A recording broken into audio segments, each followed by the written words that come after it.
വഖഫ് ബോർഡിൽ അമുസ്ലിങ്ങളെ കയറ്റുന്നതുമായി ബന്ധപ്പെട്ടിട്ട് മുഖ്യമന്ത്രി വി ഡി സതീശൻ ഇപ്പോൾ അനുകൂലമായിട്ടുള്ളൊരു നിലപാടാണ് സ്വീകരിക്കുന്നത്. അദ്ദേഹം പത്രസമ്മേളനത്തിൽ ചോദിച്ചത് കഴിഞ്ഞ സർക്കാരിൻ്റെ കാലത്ത്, അതായത് പിണറായി വിജയൻ ഇത്തരത്തിൽ അമുസ്ലിങ്ങളെ കയറ്റുന്നതിൽ ഒരു കുഴപ്പമില്ല എന്ന നിലപാടാണല്ലോ സ്വീകരിച്ചത്. പിന്നെ ഇപ്പോഴെന്താ പ്രശ്നം എന്നാണ് ഏറ്റവും ഒടുവിലത്തെ പത്രസമ്മേളനത്തിൽ വി ഡി ചോദിക്കുന്നത്. അത് ശരി തന്നെയാണല്ലോ. അതായത് വഖഫ് ബോർഡ് എന്ന് പറയുന്നത് നമുക്കറിയാം, ഈ ഭൂമി ഇടപാടുമായി ബന്ധപ്പെട്ടിട്ടുള്ള ഒരു സംവിധാനമാണ്. അവർ കൈകാര്യം ചെയ്യുന്ന ഭൂമികൾ എന്ന് പറയുന്നത് മുസ്ലിങ്ങളുടെയും പ്രധാനമായിട്ട് ക്രിസ്ത്യാനികളുടെ, ഹിന്ദുക്കളുടെയൊക്കെ ഭൂമി കൈകാര്യം ചെയ്യേണ്ടി വരും. ഇതിനെ പലരും തുലനം ചെയ്യുന്നത് ദേവസ്വം ബോർഡുമായിട്ട് ക്ഷേത്രങ്ങളുടെയൊക്കെ കാര്യത്തിലാണ്. ദേവസ്വം ബോർഡിൽ ഇതേപോലെ അമുസ്ലിങ്ങളെ കയറ്റാനായിട്ട് ഉള്ളൊരു തയ്യാറെടുപ്പ് ഉണ്ടാകുമോ, അല്ലെങ്കിൽ അങ്ങനെ ചെയ്യുമോ? അപ്പോൾ പിന്നെ എന്തിനാണ് വഖഫ് ബോർഡിൽ എന്നാണ് എല്ലാവരും ആ യുക്തിയാണ് ഉപയോഗിക്കുന്നത്. പക്ഷേ ആ യുക്തി ഇവിടെ വർക്കൗട്ട് ആവാത്തത് എന്തുകൊണ്ടാണെന്ന് വെച്ച് കഴിഞ്ഞാൽ, ക്ഷേത്രം എന്ന് പറയുന്നത് വിശ്വാസ സംബന്ധമായിട്ടുള്ള ഒരു സംവിധാനമാണ്. ഇവിടെ വഖഫ് എന്ന് പറയുന്നത് അങ്ങനെയല്ല, അത് ഭൂമിപരമായിട്ടുള്ള ഇടപാടുമായി ബന്ധപ്പെട്ടിരിക്കുന്നതാണ്. അപ്പോൾ എങ്ങനെയാണ് ഇതിനെ വിലയിരുത്തുന്നത്? ഇതിൽ എന്തെങ്കിലും അനാവശ്യമായിട്ടാണല്ലോ സമസ്ത അടക്കമുള്ളവർ ഇതിലൊരു വിവാദം ഉയർത്തുന്നത്. അല്ല, ഇതിൽ നമ്മൾ കൃത്യമായൊരു ഡെഫിനിഷൻ അല്ലെങ്കിൽ നിർവചനം ഇപ്പോഴും നൽകിയിട്ടില്ല. മതേതരത്വം എന്ന് പറഞ്ഞാൽ രണ്ട് തരത്തിൽ വ്യാഖ്യാനിക്കാം. എല്ലാ മതങ്ങൾക്കും തുല്യ പ്രാധാന്യമുള്ള അവസ്ഥ എന്ന് പറയാം, അല്ലെങ്കിൽ മത ഇതരത്വം, ഒരു മതങ്ങൾക്കും പ്രാധാന്യം കൊടുക്കാത്ത അവസ്ഥ. സർക്കാരിനെ സംബന്ധിച്ചിടത്തോളം ഒരു മതങ്ങൾക്കും ഔദ്യോഗികമായ പ്രാധാന്യം കൊടുക്കാത്ത സമീപനമായിരിക്കും യഥാർത്ഥത്തിൽ നല്ലത്. പക്ഷേ നമ്മുടെ ഇവിടുത്തെ രാഷ്ട്രീയ സാമൂഹിക സാഹചര്യങ്ങൾ അത്തരമൊരു തത്വാധിഷ്ഠിത നിലപാടെടുക്കാൻ ഒരു പാർട്ടിയും അനുവദിക്കുകയില്ല, പാർട്ടികളോട്ട് എടുക്കുകയുമില്ല. പിന്നെ കിടക്കുന്ന മത ഇതരത്വത്തിൻ്റെ മറുവശമാണ് എല്ലാ മതങ്ങളെയും തുല്യ രീതിയിൽ കാണുക. എല്ലാ മതങ്ങളെയും തുല്യ രീതിയിൽ കാണുമ്പോൾ ലോകമെമ്പാടും ഇതിനകത്ത് ഭൂരിപക്ഷവും ന്യൂനപക്ഷവും എന്നുള്ള കാറ്റഗറൈസേഷനുണ്ട്. ലോകത്തെ എല്ലാ രാജ്യങ്ങളിലുണ്ട്. ന്യൂനപക്ഷ സംരക്ഷണം മൗലികമായി ഒരു സിവിലൈസ്ഡ് സൊസൈറ്റിയുടെ ഘടകമാണ്. പക്ഷേ ന്യൂനപക്ഷത്തെ ആര് നിശ്ചയിക്കും, എന്തടിസ്ഥാനത്തിൽ നിശ്ചയിക്കും, അവിടെ വരുമ്പോഴും പിന്നെ തർക്കം തുടങ്ങുകയാണ്. രണ്ട് തരത്തിൽ പറയാം. ഒന്ന്, സമൂഹത്തിൽ സ്വാധീനമുള്ള സമ്പന്നരായ ആൾക്കാർ ന്യൂനപക്ഷത്തിൽപ്പെടുവോ? ഒരു സംവരണവും കൊടുത്തില്ലെങ്കിൽ പോലും അവരുദ്ദേശിക്കുന്ന കാര്യങ്ങളെല്ലാം നേടിയെടുക്കാൻ മാത്രം സാമ്പത്തിക ശക്തി നേടിയവർ സംവരണത്തിൻ്റെ പരിധിയിൽ നിൽക്കണോ? മതപരമായി 50 മാർക്ക് കിട്ടുന്ന ഹിന്ദുവിനും 45 മാർക്ക് കിട്ടുന്ന ക്രിസ്ത്യാനിക്കും 35 മാർക്ക് കിട്ടുന്ന മുസ്ലിമിനും ഒരേ മാർക്ക് ഇതേ രീതിയിൽ മാർക്ക് കിട്ടുകയും അഡ്മിഷൻ 35 മാർക്കാരന് കിട്ടുകയും ചെയ്യുമ്പോൾ സ്വാഭാവികമായിട്ടും ഇവിടെ ഫ്രസ്ട്രേഷൻ ഉണ്ടാവും.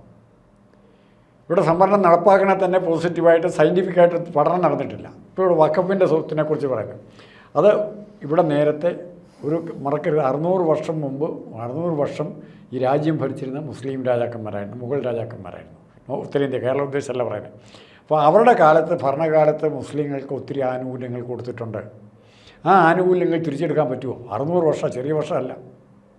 ഹിന്ദു രാജാക്കന്മാർ അങ്ങനെ ഭരിച്ചിട്ടുണ്ടോ? അത്രയും കാലം നീണ്ടു ഭരിച്ചിട്ടുണ്ടോ? രാജാക്കന്മാരൊന്നാമത് മതപരമായ രീതിയിലല്ല നമ്മുടെ രാജാക്കന്മാർ ഭരിച്ചിരിക്കുന്നത്. മതപ്രചരണത്തിന് വേണ്ടി യുദ്ധം ചെയ്യാൻ പോയ ഒരു ഹിന്ദു രാജാവ് അടുത്ത കാലത്തൊന്നും ഉണ്ടായിട്ടില്ല. മറിച്ച് മറ്റതങ്ങനെ ആയിരുന്നില്ല. മതം ഭരണകൂടത്തിൻ്റെ ഭാഗമാക്കി തന്നെ കൊണ്ടു നടന്നു. മറ്റേത് സ്ഥാനാരോഹണത്തിനും അങ്ങനെയുള്ള കാര്യങ്ങൾക്ക് മാത്രമേ ഉപയോഗിക്കുന്നത്. അതുകൊണ്ട് ഈ വഖഫ് ബോർഡ് ഇവർക്ക് സ്വത്ത് അവർ വഖഫിൻ്റേതാണ് എന്ന് ഡിക്ലെയർ ചെയ്താൽ അത് അവരുടേതാകും എന്നാണ് ഇപ്പോഴത്തെ വ്യാഖ്യാനം. മറിച്ച് മറുഭാഗം വാദിക്കുന്നത് അതിന് നിയമപരമായൊരു സാങ്ക്ടിറ്റി വേണം. വഖഫിന് ഈ സ്വത്ത് എവിടുന്ന് കിട്ടി, ആര് കൊടുത്തു, എങ്ങനെ കൊടുത്തു, ഇത്തരം കാര്യങ്ങൾ വിശദീകരിക്കാനുള്ള തർക്കമാണ് ഇപ്പം മെയിനായിട്ട് ഉണ്ടായിക്കൊണ്ടിരിക്കുന്നത്. സ്വത്ത് അനധികൃതമായി കൈവശം വെച്ച എല്ലാ വിഭാഗങ്ങളും പറയും ഇത് തർക്കിക്കേണ്ട, ഇത് കിടക്കുന്ന പോലെ കിടക്കട്ടെ എന്ന് പറയും. അല്ലാത്തവർ പറയും ഇത് ആളെന്ന് തിട്ടപ്പെടുത്തണം. അത് പാർട്ടി ഓഫീസുകളുടെ കാര്യത്തിൽ പോലും ഉണ്ട്. പാക്കേജ് സെൻ്ററിൻ്റെ കാര്യത്തിലാണ് സംഭവിച്ചിരിക്കുന്നത്. ഗവൺമെൻറ്റിൻ്റെ സ്ഥലം സർക്കാർ കുറേ ഫ്രീ ആയിട്ട് കൊടുത്തു, ആ കൊടുത്ത് കുറേ കയ്യേറുകയും ചെയ്തു. അതിപ്പോൾ യൂണിവേഴ്സിറ്റി തീരുമാനിച്ചിരിക്കുന്നു ഇത് അളക്കണം. അതുപോലെ വഖഫിൻ്റെ സ്വത്ത് അളന്ന് തിട്ടപ്പെടുത്തിയ ഒരു പർട്ടിക്കുലർ ഡേറ്റ് വെച്ച് ഇന്ന ഡേറ്റ് വരെ മാത്രമേ വഖഫിൻ്റെ നാളെയും മറ്റന്നാളും സ്ഥിരം ആയുഷ്കാലം ഇത് തുടർന്നു പോകാൻ അനുവദിക്കാതെ ഒരു നിയന്ത്രണം ഏർപ്പെടുത്തിക്കൊണ്ട് ഇത് റെക്ടിഫൈ ചെയ്യാൻ നോക്കുക എന്നുള്ളത് നടക്കുള്ളൂ. അല്ല, അതിൽ ഈ മുസ്ലിങ്ങളുടെ വിഷയമാണല്ലോ ഇപ്പം പ്രധാനമായിട്ട് ഉയരുന്നത്. ഒരു വിശാല മതേതരത്വത്തിൻ്റെ ഒരു കാഴ്ചപ്പാടിൽ അമുസ്ലിങ്ങളെ കൊണ്ടുവരുന്നതിൽ എന്താണ് കുഴപ്പമെന്ന് നമുക്ക് ചോദിക്കാനോ? ഒരു വിശാല മതേതരത്വത്തിൻ്റെ കാഴ്ചപ്പാടിൽ എന്താണ് കുഴപ്പം? അല്ല, അത്തരം തർക്കങ്ങളിലേക്ക് പോകുമ്പോഴുള്ള മറുവശം, ഇപ്പോൾ ദേവസ്വം ബോർഡ് മെമ്പർമാരെ തിരഞ്ഞെടുക്കുന്ന ആരാ തിരഞ്ഞെടുക്കുന്നത്? സർക്കാരാണ്. സർക്കാർ എന്ന് പറഞ്ഞാൽ ആരാ? MLA-മാരെ തിരഞ്ഞെടുക്കുന്നത്. ഏത് MLA-മാർ? ക്രിസ്ത്യൻ ഹിന്ദു ഹൈന്ദവ MLA-മാരെ തിരഞ്ഞെടുക്കുന്നത്. അപ്പോൾ നമ്മൾ ഈ ഒരു ആർഗ്യുമെൻറ്റ് മുമ്പോട്ട് വയ്ക്കുമ്പോൾ വഖഫ് ബോർഡിൽ നോൺ മുസ്ലിംസിനും ആകാമെന്ന് പറയുമ്പോൾ ഓട്ടോമാറ്റിക്കായിട്ട് ദേവസ്വം ബോർഡിലും ഇതാകാമെന്നും മറ്റുള്ളവർ കൂടെ വോട്ടവകാശം വേണമെന്നും വരും. അല്ല, അവിടെയാണല്ലോ ഇതിൻ്റെ ലോജിക്ക് എന്ന് പറയുന്നത്. ദേവസ്വം ബോർഡ് എന്ന് പറയുന്നത് വിശ്വാസ സംബന്ധമായിട്ടുള്ള ക്ഷേത്ര വിശ്വാസവുമായി ബന്ധപ്പെട്ടുള്ള ഒരു കാര്യമാണ്. അവിടെ ഹിന്ദുക്കൾക്കോ അല്ലെങ്കിൽ ഹിന്ദുക്കൾക്കെന്നല്ല മുസ്ലിങ്ങൾക്കോ ക്രിസ്ത്യാനികൾക്കോ ബന്ധപ്പെടേണ്ട ആവശ്യമില്ല. വഖഫ് ബോർഡ് വിശ്വാസ സംബന്ധമായിട്ടുള്ള ഒരു കാര്യമാണോ? വഖഫ് കൈകാര്യം ചെയ്യുന്ന ഭൂമികൾ എന്ന് പറയുന്നത് മുസ്ലിങ്ങളുടെ മാത്രമാണോ? അല്ലല്ലോ. അപ്പം അത് മറ്റ് ഈ ഇതര മതസ്ഥര ഭൂമികൾ കൈകാര്യം ചെയ്യുമ്പോൾ അങ്ങനെയുള്ള കാര്യങ്ങൾ രൂപപ്പെടുമ്പോൾ അവിടെ ഇതര മതസ്ഥരും കൂടി വേണ്ടേ എന്നുള്ളതാണ് ചോദ്യം. വഖഫിൻ്റെ പറയുമ്പം വഖഫ് എന്നുള്ള വാക്ക് അതിൻ്റെ അകത്തുനിന്നുണ്ടാകുന്ന ഒറിജിനേറ്റ് ചെയ്യുന്നത് തന്നെ ഒരു മതപരമായ പാരമ്പര്യത്തിൽ നിന്നാണ്. വഖഫ് എവിടുന്ന് ആ വാക്ക് എവിടുന്ന് വന്നു? ഇസ്ലാമിൻ്റെ സ്വത്ത് മാനേജ്മെൻറ്റുമായി ബന്ധപ്പെട്ട ആചാരപരമായി ഇസ്ലാമിക് റിലേഷൻഷിപ്പാണ് അതിനുള്ളത്. അവിടെ നിന്നാണ് ഇത് വരുന്നത്. അപ്പോൾ സ്വാഭാവികമായിട്ടും ഒരു ആചാരമല്ല നമുക്ക് പറയാം. നമ്മൾ പറഞ്ഞിട്ട് ഹിന്ദുക്കൾ പറഞ്ഞിട്ട് കാര്യമുണ്ടോ? അവരും തന്നെ പറയുന്നത് വഖഫ് എന്ന് പറഞ്ഞാൽ മതപരമായ ഒരു ആചാരമാണ് എന്ന് അവർ പറയും. നമ്മൾ സമ്മതിക്കാതിരിക്കുമോ? അത് ഹിന്ദുക്കളും ഏത് ഹിന്ദുവിൻ്റെ തന്നെ അടുത്ത ചോദ്യം വരും. അല്ല, ഏത് ഹിന്ദുവിൻ്റെ എന്ന് അടുത്ത ചോദ്യം വരും. വെറുതെ വാദിക്കാൻ വേണ്ടി നമുക്ക് തർക്കിക്കാം. അതിനപ്പുറം നമ്മുടെ മുമ്പിലുള്ള സത്യം ആര് പറഞ്ഞാലും. ഇപ്പോൾ ഏറ്റുമാനൂർ ക്ഷേത്രത്തിൻ്റെ ഏത് ഹിന്ദുവിൻ്റെയാണ് ഏറ്റുമാനൂർ ക്ഷേത്രം? എല്ലാ ഹിന്ദുക്കളുടെയും കൂടെയാണ്. ഇന്ന ഹിന്ദുവിൻ്റെ എന്ന് പറയാൻ പറ്റുമോ? അല്ല, ഇന്ന അമ്പലത്തിൻ്റെ എന്നാന്ന് പോലും പറയാൻ പറ്റില്ല. ഊരാൺമകളുണ്ട്, അതിൻ്റെ പഴയ ഉടമസ്ഥരുണ്ട്, എല്ലാം പഴയ നമ്പൂതിരിമാരുടെ കയ്യിലായിരുന്നു, ഇപ്പോൾ ദേവസ്വം ബോർഡിൻ്റെ കയ്യിലാണ്. അങ്ങനെ പല മാറ്റങ്ങൾ ഉണ്ടായിക്കൊണ്ടിരിക്കുകയാണ്. അപ്പോൾ ഇവിടെ നമുക്ക് എൻ്റെ സംബന്ധിച്ചിടത്തോളം ഞാൻ പേഴ്സണലായിട്ട് എന്നോട് ചോദിച്ചാൽ മതവും അതുമായി ബന്ധപ്പെട്ട കാര്യങ്ങളിൽ നിന്നും സർക്കാർ കഴിയുന്നതും മാറി നിൽക്കുക. രണ്ടാമത്തെ കാര്യം, വിശ്വാസവും ആരാധനാപരമായ കാര്യങ്ങൾക്കല്ലാതെ സ്വത്തും ഒന്നും ഇതിപ്പം സുപ്രീം കോടതിയുടെ തീരുമാനമാണ് ഇത്തരത്തിൽ ഇതര മതസ്ഥരെ ഉൾപ്പെടുത്താം എന്നൊരു കാര്യം എന്ന് പറയുന്നത്. അപ്പം അതിനെ വെല്ലുവിളിക്കണോ എന്നുള്ളതാണ്. ഇപ്പം കേരള മുഖ്യമന്ത്രി പോലും അതാണ് ചോദിക്കുന്നത്. കാരണം നേരത്തെ ഇപ്പോഴത്തെ പ്രതിപക്ഷ നേതാവ് മുഖ്യമന്ത്രി ആയിരുന്നപ്പോൾ സമാനമായ ഒരു നിലപാടാണല്ലോ കൈക്കൊണ്ടിട്ടുണ്ടായിരുന്നത്. മുസ്ലിങ്ങളെ കയറ്റാം എന്നുള്ള രീതിയിൽ, അല്ലെങ്കിൽ ഇതര മതസ്ഥരായിട്ടുള്ള ആളുകളെ ഉൾപ്പെടുത്താം വഖഫ് ബോർഡിൽ. യുക്തിവാദികളെ ഉൾപ്പെടുത്തും ദേവസ്വം ബോർഡിൽ. ഉൾപ്പെടുത്തേണ്ടതല്ലേ? അത് ഹിന്ദു മതത്തിൻ്റെ ഭാഗം തന്നെയാണ്. യുക്തിവാദികളെ ഇസ്ലാമിൽ ഉൾപ്പെടുത്തിയില്ല. അവർ സമ്മതിക്കില്ല. ഇവിടെ ഇവർ പറയുന്ന യുക്തി എന്താണ്? ആ യുക്തിയാണ് ഇവിടെ മാച്ച് ആവാത്തത്. ഇവിടുത്തെ ഒറ്റ യുക്തിയേ ഉള്ളൂ.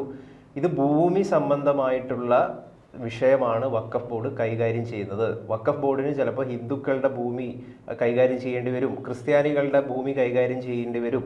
അങ്ങനെ ഒരു സ്ഥിതിയിൽ ഒരു ഇതര മതസ്ഥർ കൂടി വേണ്ടേ എന്നുള്ളതാണ് ഇവിടുത്തെ യുക്തി. ഇവിടെ അല്ലാണ്ട് ആരാധനാ സംബന്ധമായിട്ടുള്ള പ്രാർത്ഥനാ സംബന്ധമായിട്ടുള്ള വഴിപാട് സംബന്ധമായിട്ടുള്ള കാര്യമേ അല്ല. അവിടെ മറിച്ചുള്ള യുക്തി താങ്കൾ പറയുമ്പോൾ അതിന് മറിച്ചുള്ള യുക്തി എന്ന് പറയുന്നത് ആരാധനാ സംബന്ധ ഹിന്ദു ക്ഷേത്രങ്ങളുടെ ആയിരക്കണക്കിന് ഏക്കർ സ്വത്തുക്കൾ ഇന്നാരാ കൈകാര്യം ചെയ്യുന്നത്? ഹിന്ദുക്കൾ തന്നെയാണോ?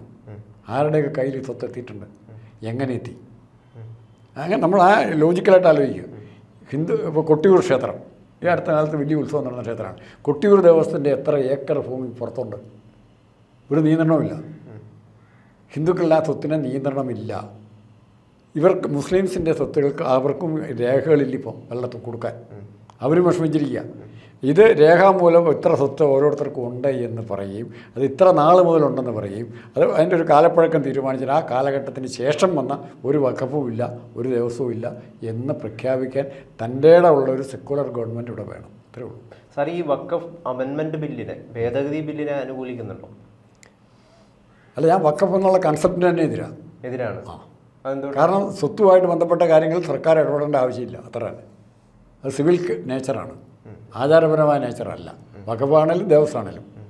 അത് ഇടപെടാൻ തൻ്റെ ഇടം കാണിക്കാത്ത ഗവൺമെൻറ്റും ഭരണാധികാരികളും രാഷ്ട്രീയ നേതാക്കളും വരുമ്പോൾ ഇത്തരം പ്രശ്നങ്ങൾ ഉണ്ടായിക്കൊണ്ടിരിക്കും. അല്ല, ഇപ്പൊ ഇതിപ്പോ ഈ ഒരു അമെൻമെന്റ് ബില്ല് കൊണ്ടുവരിക എന്ന് പറയുന്നത് ഒരു തല്ലേടല്ലേ? അല്ല, അമെൻമെൻറ്റ് ബില്ല് കൊണ്ടുവരുന്നതുകൊണ്ട് അത് ഏത് രീതിയിൽ നടപ്പാക്കാൻ പോകുന്ന അറിഞ്ഞിട്ടിരിക്കും. നടപ്പാക്കിയിട്ട് പറയാം. ഒത്തിരി ബില്ലുകൾ ഇങ്ങനെ കൊണ്ടുവരുന്നുണ്ട്. ഇപ്പം ഇവിടെ എന്താണ് ഈ പലവരും തങ്ങളുടെ ഭൂമിയാണെന്ന് പറഞ്ഞുകൊണ്ട് ഇപ്പം തർക്കം നയിച്ചുകൊണ്ടിരിക്കുകയാണ്. ഇപ്പോൾ NSSൻ്റെ ഭൂമി കൊട്ടിയൂർ ദേവസ്ഥൻ്റെ സ്ഥലത്തുണ്ട്, ഇതുവരെ കിട്ടിയിട്ടില്ല, കേസ് നടന്നുകൊണ്ടിരിക്കുക. സുപ്രീം കോടതി വരെ അനുകൂലമായിട്ട് വിധിച്ചു എന്നും പറയുന്നുണ്ട്, വിധിച്ചില്ലെന്നും പറയുന്നുണ്ട്. അപ്പോൾ ഇത്തരം തർക്കത്തിൻ്റെ കാര്യത്തിൽ ഞാൻ പറഞ്ഞതാണ്, ഇവിടെ സമസ്ത പറയുന്ന ഒരു കാര്യം എന്താ വെച്ച് കഴിഞ്ഞാൽ ഇത് BJPയുടെ ഒരു താല്പര്യം സംരക്ഷിക്കാനാണ് UDF ശ്രമിച്ചുകൊണ്ടിരിക്കുന്നത് എന്നാണ്. അത് സമസ്ത പറയുന്ന BJPക്ക് ഗുണകരമല്ലേ? BJPക്ക് ഗുണകരമല്ലേ? അത് ഹിന്ദുക്കളുടെ താല്പര്യം രക്ഷിക്കാനാണ് എന്ന് പറയുന്നത്. BJP എന്താണ് ആരാ ഹിന്ദുക്കളുടെ താല്പര്യം സംരക്ഷിക്കാനാണ് ഇത് മാറ്റണം എന്ന് പറയുന്നെങ്കിൽ ഇവിടുത്തെ ഹിന്ദുക്കൾ ആരുടെ കൂടെ നിൽക്കും? സമസ്തകളും വലിയ ഉപകാരം BJPക്ക് ചെയ്യുന്ന വേറെ സംഘടനയുണ്ട്. ഇത് പറയുമ്പോൾ സമസ്ത ഇത് പറയുമ്പം അതിനെ അനുകൂലിക്കുന്ന ഹിന്ദുക്കൾ ഒത്തിരി ഉണ്ടെന്നേ, അതിൻ്റെ ബെനിഫിഷ്യറി ഉണ്ട്. അതാണ് പ്രശ്നം.